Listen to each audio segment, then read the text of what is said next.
So I'm in the process of rebuilding this uh, cell here, and I come across this battery.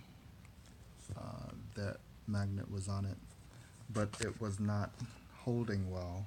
So you can see like it's lost its magnetism. Whereas if I use one of these on that, it'll pick it up. So something told me that that battery went to a pretty high temperature. So I took a second look at it and I saw this thing here. So it shorted out right there.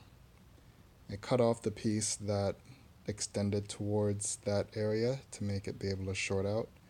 So the moral is don't have any extended pieces from your positive terminal that are unnecessary because they make shorts very possible. You can also see the area here where that cell was like melting into the that magnet over there was melting into the plastic right there.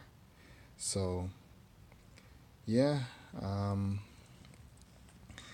seems like you know there's some kind of warning system built into this with the magnets, but interesting. The voltage on this cell is actually still pretty good, so I am gonna use it again, just to make sure that that piece there is not gonna be able to touch anything. All right, till next time.